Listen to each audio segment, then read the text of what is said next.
옆 사람과 인사합시다. 복음과 말씀의 눈으로 보세요. 발명가 에디슨이 한때는 굉장한 연구를 하고 또 중요한 역사의 길이 남을 발명품을 많이 또 발명했습니다.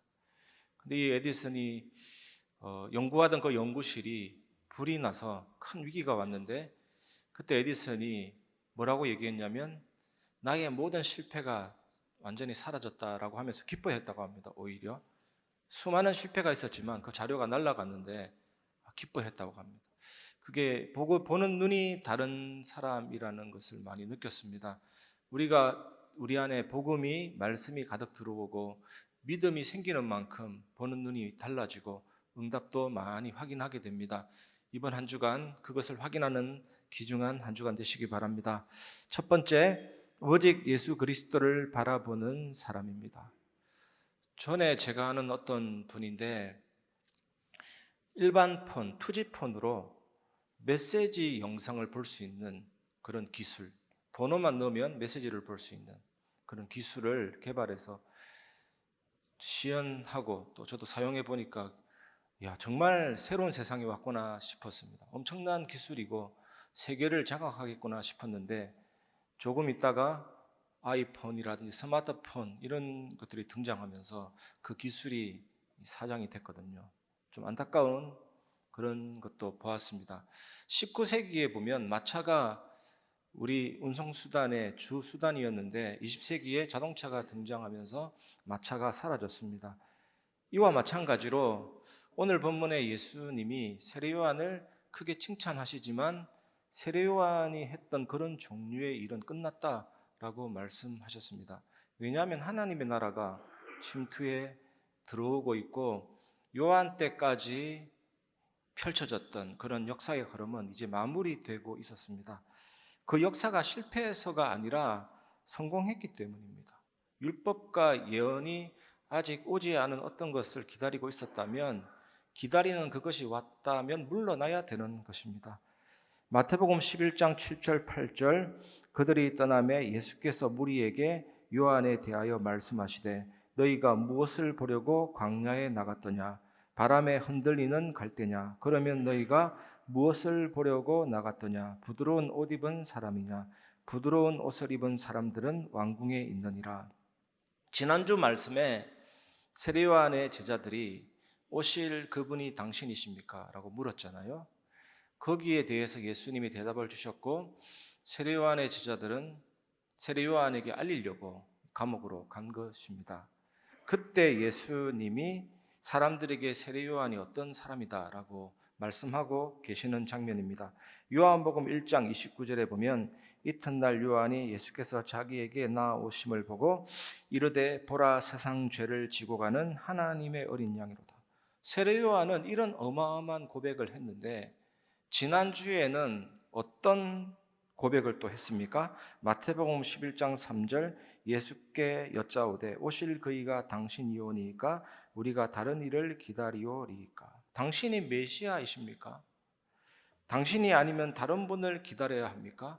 이렇게 믿음이 흔들리고 의심이 생겼습니다. 이렇게 세례요한이 왔다 갔다 하는 모습을 보면서 사람들이 세례요한이 했던 예언에 대해서 불신의 마음이 생긴 것입니다.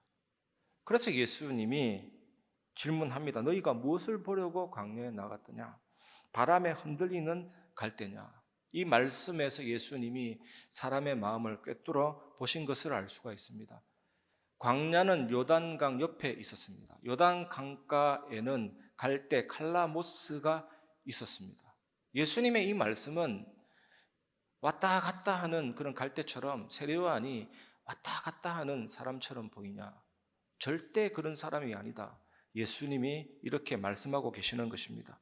또 예수님은 부드러운 옷 입은 사람이냐라고 질문했습니다. 부드러운 옷은 왕족이나 귀족들이 입는 고급 옷입니다. 근데 사람들은 세례요한이 낙타털 옷을 입고 가죽띠를 띠고 있었다는 사실을 잘 알고 있었습니다. 낙타털 옷은 선지자의 신분을 상징하는 옷입니다. 하나님 앞에 낮아지고 오직 하나님만 바라보는 참된 겸손과 회개를 상징하는 옷입니다. 이것이 나시린이 포도주와 독주를 멀리하고 머리에 삭도를 대지 않은 것과 같은 뜻입니다. 포도주와 독주를 멀리하는 것은 세상과 구별한다는 것이고, 머리에 삭도를 대지 않는 것은 내 머리 꼭대기 위에 나의 생명줄을 붙잡고 있는 하나님이 계시다. 그 하나님에 대한 참된 회개와 하나님만 바라본다라는 의미가 낙다 틀어오십니다. 예수님은 부드러운 옷 입은 사람은 왕궁에 있다라고 하시면서 세례 요한은 하나님을 경외하는 사람이고 메시아가 오시는 길을 준비하는 자라고 암묵적으로 말씀하고 계시는 것입니다. 여러분, 오늘 본문의 사람들은 세례 요한을 통해서 하나님의 말씀을 듣고 세례를 받은 사람들이었습니다. 세례라는 이 말은 밥티조라는 헬라어인데 물에 가라앉다, 침몰하다, 익사하다라는 뜻입니다. 이 세례라는 것은 나의 죽음을 미리 맞아들이는 사건입니다. 죽음 앞에는 죄가 영향을 미치지 못합니다. 죽음 앞에는 저주가 영향을 미치지 못합니다. 이미 죽은 사람에게는 사탄이 영향을 미치지 못합니다. 그래서 죄에서 용서받고 죄에서 자유를 얻었다라는 의식, 저주에서 노임을 받았다라는 의식, 사단의 권세를 정복하고 이겼다라는 의식이 세례입니다. 예수 그리스도로 말미암아 이 은혜가 우리에게 왔죠. 그래서 세례는 이제 나는 나를 위해 살지 않고 나를 위하여 자기 몸을 버리신 오직 예수님만 위해서 살겠습니다. 하나님만 경외하겠습니다.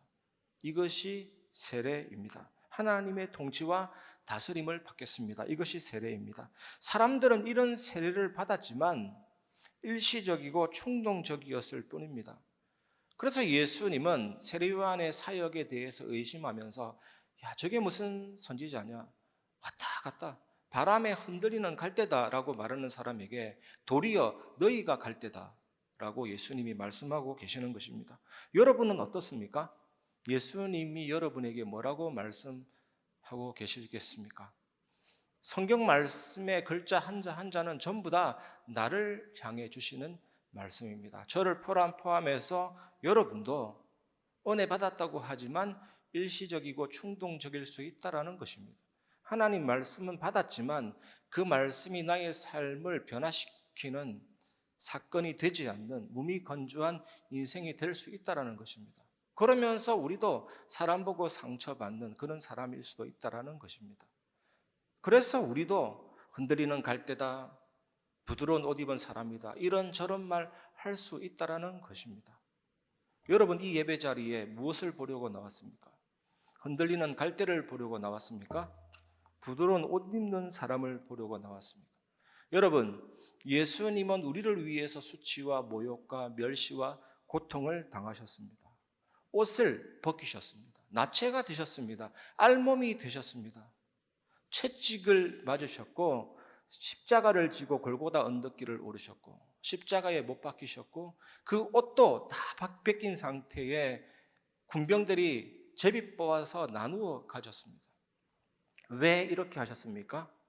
우리를 위해서, 여러분을 너무나도 사랑하셔서 수치와 멸시와 모욕을 당하시고 십자가에서 다 이루신 것입니다. 하나님의 말씀을 다 이루고 율법의 요구를 다 이루고 나 대신에 형벌당하심으로 나의 죄를 다 사하시고 죽음에서 부활하사 사망과 사탄의 권세를 정복하시고 우리는 더럽고 의롭지 못합니다. 스포츠인, 법조인, 연예인, 우리는 죄인이었잖아요.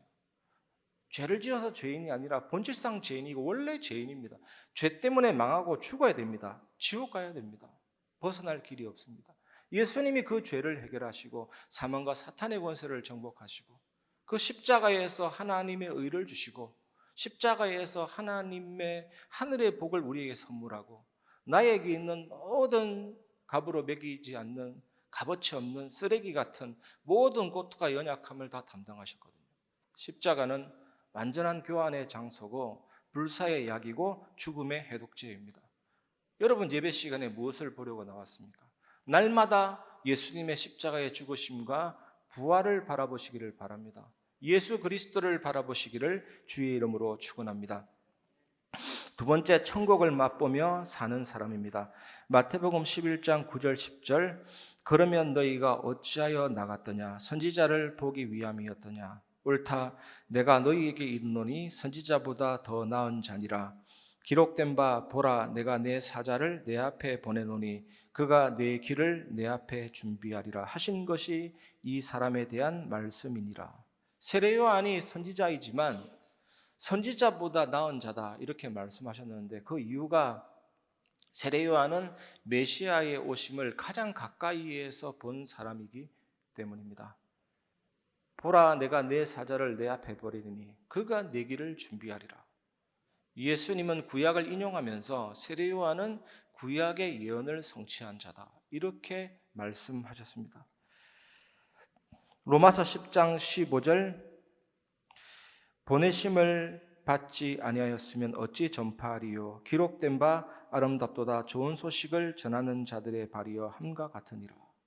복음은 좋은 소식을 뜻하며 사자가 전하여 준 기쁜 소식이라는 헬라어 유앙겔리온이라는 단어에서 유래했습니다. 영어로는 가스펠, 갓, 하나님, 스펠, 말하다, 줄임말입니다. 하나님이 하신 축복의 말씀, 그게 복음이죠. 복음이 어떤 의미에서 축복의 말씀입니까? 너희의 죄에서 구원받았다, 하나님의 진노에서 구원받았다라는 좋은 소식입니다. 죄 때문에 저주당하고 사탄에게 지배당했는데 거기에서 빠져나왔다라는 기쁜 소식입니다. 여러분, 곰팡이의 집합 소가 발인데 신체의 일부 중에서 가장 아름답지 못한 곳이 발인데 하나님 보시기에 그 발이 아름답도다. 세례 요한은 인류 역사상 최초로 이 복을 누린 사람이죠. 그러니까 선지자보다 더 나은 자다, 큰 자다라고 예수님이 말씀하고 있습니다. 마태복음 11장 11절, 내가 진실로 너희에게 말하노니 여자가 낳은 자 중에 세례 요한보다 큰 이가 일어남이 없도다. 그러나 천국에서는 극히 작은 자라도 그보다 크니라. 여자가 낳은 자라는 이 말은 일반적으로 사람의 출생을 가리키는 유대인들의 관용적인 표현입니다. 여자가 낳은 자, 사람의 출생을 말합니다. 그런데 세례 요한은 메시아의 길을 준비한 자고 구원의 새 시대를 알렸기 때문에 큰 자입니다. 그런데 예수님은 천국에서 가장 작은 자라도 세례 요한보다 크다. 여러분, 세례 요한은 옛 시대에 속한, 마무리된 시대에 속한 사람이었습니다. 우리처럼 그리스도 안에서 성취된 천국의 기쁨을 경험할 수 없었습니다. 이것이 세례 요한의 한계입니다. 그래서 예수님 성천 이후 우리 같은 모든 사람들 중에 지극히 작은 자라도 세례 요한보다 큽니다. 그런데 여러분, 이 말은 구약시대 사람보다 신약시대 사람의 가치가 크다는 말이 아니에요. 구약시대보다 신약시대가 크다라는 겁니다. 성취된 시대이기 때문에. 우리는 신약시대에 살고 있기 때문에 우리의 가치가 크다라는 것이 아니고 예수님이 가져온 천국의 가치가 너무나도 크고 놀랍다라는 거거든요. 이 사실을 여러분 기억하시기를 주의 이름으로 축원합니다. 베드로후서 3장 8절, 사랑하는 자들아, 주께는 하루가 천년 같고 천년이 하루 같다는 이 한 가지를 잊지 말라. 우리는 하루가 천년이요 천년이 하루 같다는 사실을 깨달아야 됩니다.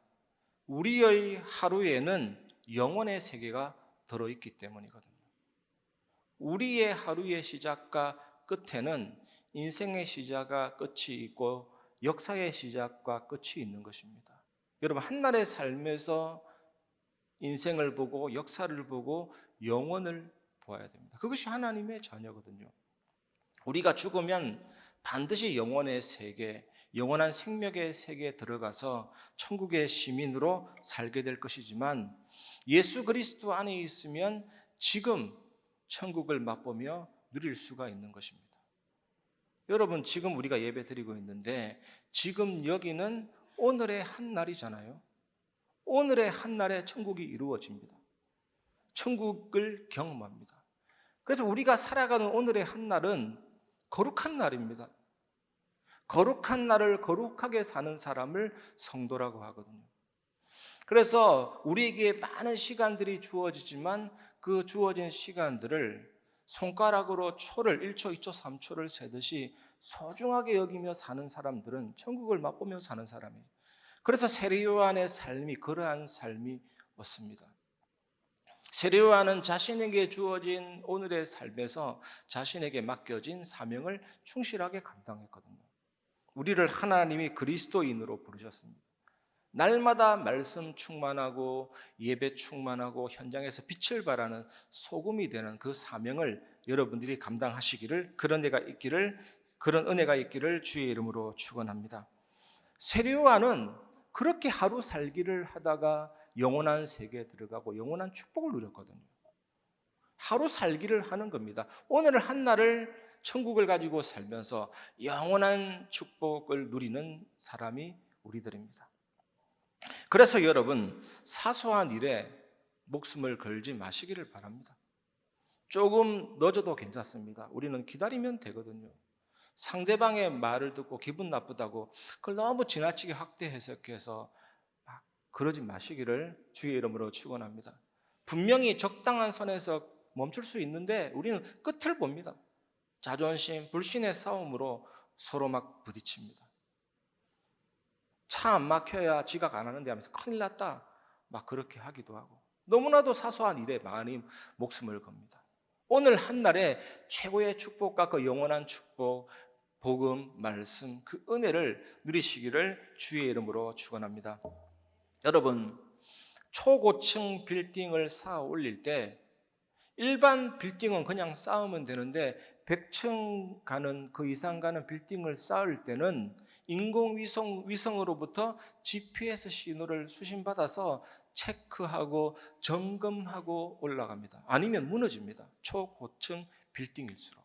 아니, 초고층 빌딩을 쌓아 올리는데도 인공위성으로부터 GPS 수신받아서 체크하고 점검받는데 우리는 어떻게 살아야 됩니까? 하나님의 말씀, 생명의 복음. 그래서 우리는 꼭 회복해야 될 것이 있습니다. 말씀을 마음에 담으시기를 주의 이름으로 축원합니다. 설교를 통해서, 여러분, 우리가 바람을 잡으러 온 것이 아니고 공중 누각을 지으려고 온 거 아니잖아요. 오늘 하나님 앞에서 설교를 통해서 복음이 전거되고 하나님 만나고 체험할 수가 있고 우리 인생에 승리할 수 있는 영원한 말씀이 주어졌습니다. 그 말씀 받았으면, 여러분이 혹시 꾸준히 묵상하고 있는 성경 말씀이 있다면 그 말씀을 펼쳐놓고 묵상하고 그 말씀이 여러분 마음속에 딱 들어올 수 있도록, 그 말씀 안에서 여러분 하나님 만나고 하나님 체험하고 예수 그리스도 만나고 예수 그리스도 체험하고 성령의 역사를 경험할 수가 있는 것입니다. 그래서 말씀이 내 안에 가득 담겨져 있을 때 성령님께서는 내 안에 있는 말씀을 깨닫게 하시고 생각나게 하시고 그 말씀으로 나를 가르치시고 내 안에 그리스도를 온전히 나타내시죠. 그리고 말씀이 내 안에 가득 담겨져 있으면 하나님과의 대화가 가능하게 됩니다. 그래서 절대 평안함이 오고 아무것도 문제되지 않는 기쁨 충만한 삶이 이제는 회복이 됩니다. 이것이 불신자와 신자인 여러분들의 차이입니다. 이것이 세상과 여러분의 사이에 차이를 만들어낸다니까요. 이 축복을 놓치지 마시기를 주의 이름으로 축원합니다. 세 번째, 천국을 소중하게 누리는 전달하는 사람입니다. 마태복음 11장 12절, 세례요한의 때부터 지금까지 천국은 침노를 당하나니 침노하는 자는 빼앗느니라. 침노하다라는 이 단어는 적극적으로 천국을 차지한다라는 뜻이지만 침노하다라는 단어 안에는 수동태로 바꾸면 부정적인 의미도 담겨져 있습니다. 천국은 고통을 당한다라는 부정적인 의미가 됩니다. 천국이 악의 세력으로부터 공격을 받는다라는 뜻이 되거든요. 이것이 세례요한이 감옥에 갇힌 상황과 굉장히 잘 어울리잖아요.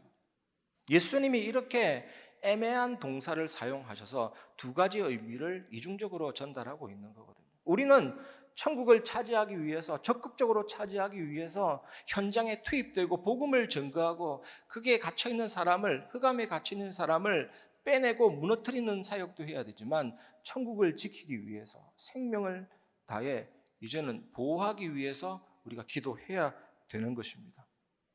예수님이 이 두 가지 동사를 의미를 가지고 사용했다니까요.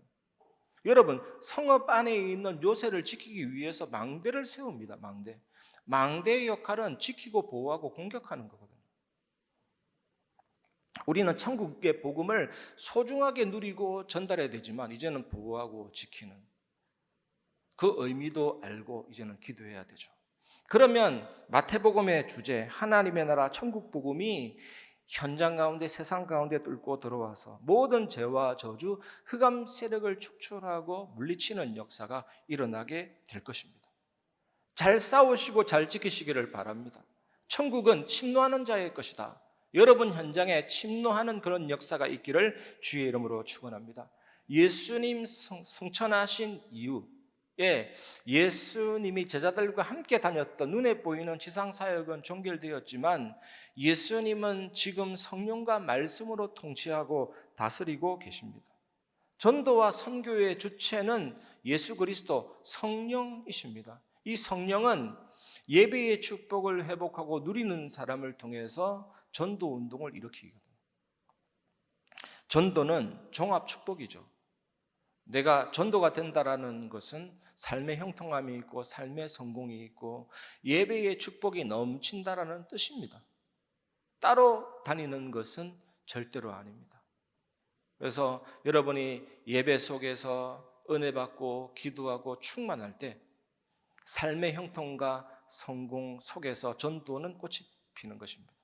여러분 현장에 한 주간 이 삶이 있기를 주의 이름으로 축원합니다. 말씀을 마무리하겠습니다. 결론입니다. 말씀 마무리하기 전에 성부 하나님은 말씀을 이루시죠. 그리고 구원을 계획하셨습니다. 성자 예수님은 구원을 직접 성취하셨습니다. 성령 하나님은 우리 안에서 구원을 내적으로 적용하시고 내 안에 그리스도를 나타내시고 완전한 정인의 삶을 살게 하시죠. 신앙생활은 성삼위 하나님의 역사 속으로 되어집니다. 세례도 성부와 성자와 성령의 이름으로 세례를 받고 기도 응답도 예수 이름으로 기도해서 하나님이 들으시고 성령의 역사가 일어나게 되는 것이고 성부, 성자, 성령 하나님이 한 분이신데 그리스도 안에 내 안에 임하여서 내 안에서 살고 계시고 온 우주에 충만하시죠.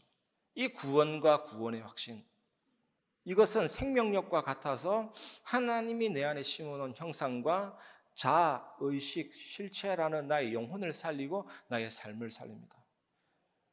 하나님은 어디에 갇히시는 분이 아닙니다. 온 우주에 충만하시면서 내 안에 계시고 모든 시간을 초월하시면서 시간 속에 살아가는 나와 함께 계시고 전지전능하면서 나와 함께 계십니다. 이 하나님은 나의 주, 전능자, 영원하신 하나님이시죠.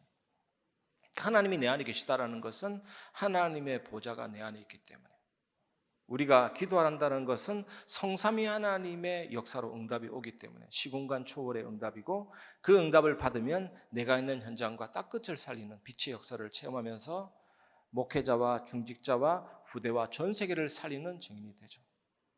우리는 사회 관계를 유지하면서 살아갑니다. 최소 단위가 개인이고 그 다음에 만남이고 가정이고 그 다음에 직장이고 지역이고 이것들이 어우러져서 공동체가 되는데 그 속에서 흔들리지 않는 절대 망대가 됩니다. 천국을 침노하는 자가 됩니다. 그리고 이런 우리 성도들이 모여서 이제는 하나님이 교회를 통해서 이루어가고자 하시는 목적과 방향이 있습니다. 세계를 살리는 일이거든요. 다민족과 병든 자와 후대와 모든 세상 살리는 그 목적을 향해서 이제는 우리가 모여서 그 일을 위해서 기도하고 응답받아야 됩니다. 그 일을 하나님이 이루어 가십니다. 그 사실을 믿고 승리하시기를 주의 이름으로 축원합니다. 말씀을 마무리하겠습니다. 결론, 예배 회복입니다. 오늘 본문의 무리들은 분명히 세례를 받았습니다. 이걸 다른 말로 표현하면 분명히 예배 드렸습니다. 그런데 일시적이면서 충동적이었습니다. 그러니까 사건이 일어나니까 육신적으로 모든 것을 판단하게 되는 것입니다. 그래서 우리는 오늘 말씀을 통해서 예배 회복이라는 결론을 꼭 붙잡아야 될 줄 믿습니다. 여러분, 종교적인 예배는 욕구를 충족시키기 위해서 드리는 예배지만 성경적인 예배는 오직 하나님께 내 모든 것을 드리고 하나님께 영광 돌리는 것입니다. 그래서 예배는 성령과 말씀으로 하나님 앞에 드려야 합니다. 말씀이 나의 생각을 지우고 말씀 안에서 새로운 생각이 나오고 말씀의 렌즈로 모든 것을 볼 수 있는 것이 성령 충만함이죠. 그러면 나를 온전히 하나님께 드린 상태, 하나님이 나를 지배하고 다스리는 상태가 됩니다. 이때 우리에게 주어지는 응답이 있는데 요한삼서 1장 2절이죠. 사랑하는 자여 내 영혼이 잘된 같이 내가 범사에 잘되고 강건하기를 내가 간구하노라. 영혼이 잘된다라는 것은 하나님과의 관계가 너무 좋은 겁니다.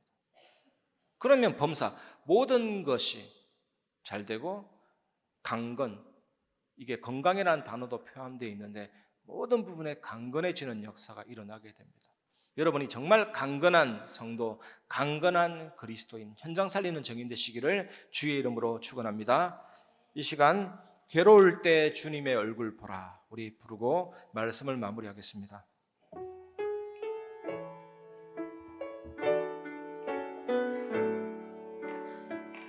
괴로울 때 주님의 얼굴 보라, 평화의 주님 바라보아라.